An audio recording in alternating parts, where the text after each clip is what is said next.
Hi வணக்கம். இப்போ நாம் ஹெல்தியான சுவையான எள்ளுருண்டை எப்படி செய்கிறதுன்னு தான் பார்க்க போகிறோம். அதுக்கு முதல்ல வாணலில் எள்ளை வறுத்து எடுத்துக்கணும். இது எங்கள் நிலத்தில் விளைஞ்ச எள். அதை நான் கழுவி சுத்தம் பண்ணி வச்சுருக்கேன். இது வறுந்ததும் வாசம் வரும். இதுதான் இதோட அளவு. வறுந்ததும் எடுத்துக்கிட்டோம்.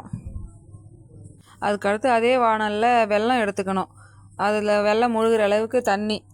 இது அதோட அளவு 1 கப்பு எள் எடுக்கிறீங்கன்னா 3/4 கப்பு வெல்லம் எடுத்துக்கணும். அது நல்லா கரையிற அளவுக்கு கிளறிக்கிட்டே இருக்கணும். அதில் கொஞ்சம் ஏலக்காய் பொடி சேர்த்துக்கணும் வாசனைக்காக. பாகு கூடிடுச்சு. இதோட பதம் தக்காளி பதம்னு ஒன்று சொல்லுவாங்க. அதை விடவும் கொஞ்சம் ஹார்டாக அந்த அளவுக்கு எடுத்தால் தான் இது கரெக்டாக இருக்கும். இல்லைன்னா ரொம்ப வளவலன்னு ஆகிடும். இதுதான் கரெக்டான பதம். இதில் நம்ம கொஞ்சம் கொஞ்சமாக எள்ளு சேர்த்து கலரிக்கிட்டே இருக்கணும். எள்ளு சேர்த்து கலரின உடனே அதுக்கப்புறம் ஒரு பாத்திரத்தில் எண்ணெய் தடவி இதை அதில் மாற்றிட்டு நான் கொஞ்சம் அப்படியே உருண்டை பிடிச்சிட்டேன்.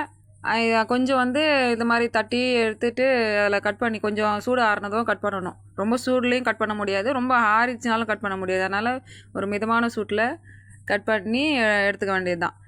இதுதான் எள்ளுருண்டை எள்ளு கேக்கு தயாராகிடுச்சு. நீங்களும் ட்ரை பண்ணுங்க. ஜங்க் ஃபுட் அவாய்ட் பண்ணிவிட்டு குழந்தைங்களுக்கு ஹெல்தியான இந்த மாதிரி ஒரு ஸ்நாக்ஸை ரெடி பண்ணி கொடுங்க. பாய்.